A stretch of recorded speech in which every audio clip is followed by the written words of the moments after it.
a segment ago, somebody from Los Angeles called in and said that I am an inspiration to all follically challenged people. And then we went to break saying who's the exact opposite in Los Angeles of being follically challenged. He's our next guest. Now in his 9th season as general manager of the Rams organization. Wow. Yeah.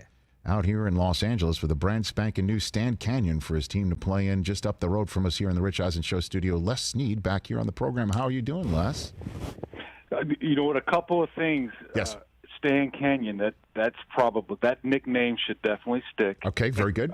You can be, some of us can be genetically gifted, right? Yes. You can really run fast. You can have hand-eye coordination and Yes. hit a baseball a long way. But Yes. you can be a GM for 9 years and still not have gray hair. So genetically gifted, Yes. passed down good DNA from mom. But I don't know if that means anything in life. You could. No, Les. I think it means a lot. When you were saying run fast, I literally thought for a split second you were referring to me. Literally for a split second. I think that's on record. That's not genetically gifted there. And you know what? And Mike Trout seems to be doing, better with his genetically gifted hand-eye coordination. In terms of Southern California people, yes, I would agree with that. Now let's start this though a little bit of the personal. You did play for Auburn, correct? You did. How would Les Snead, the general manager, evaluate Les Snead, the player, right now? Well, the better word or semantic to use instead of play was I did practice for Auburn, and I helped a lot of players who did play, and many of those went on to have nice careers in the NFL. I helped them I look at it this way. I helped them get better so that we can compete. And senior year went, undefeated, but we were on probation, and that's kind of the career. So I think as a general manager, I think as a general manager, a Les Snead evaluation, it would have never gotten to my desk. It would never.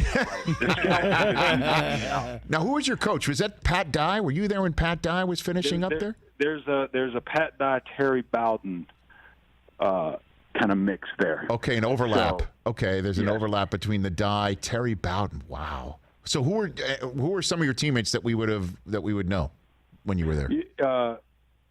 So let's go. I'll say my last year, a guy named Wayne Gandy, who actually was drafted by the L.A. Rams, but Wayne's someone very gifted in pass protection, so probably played over a decade at left tackle for Rams, probably New Orleans, Pittsburgh Steelers.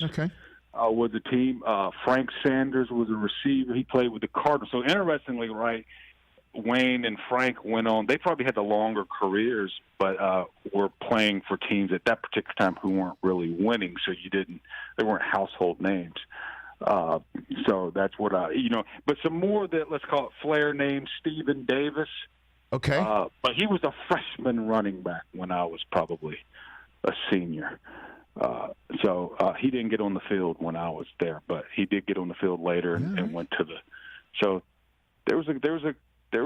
That's probably how I ended up in the NFL when I ended up GAing there. Yes. Kind of your route there is because we did have a lot of prospects like a Willie Anderson who went on to play a long time with the Cincinnati Bengals. Oh, sure. We had a lot of first round talent, so you did have a lot of general managers who did come through Auburn, again, not necessarily to look at the Les Sneads of the world, but to some of these other players that went on to have good careers. Les Snead, general manager of the Los Angeles Rams, joining me here. Now, walk me through. Who probably played the longest? Tony Richardson. You remember the fullback? Of course.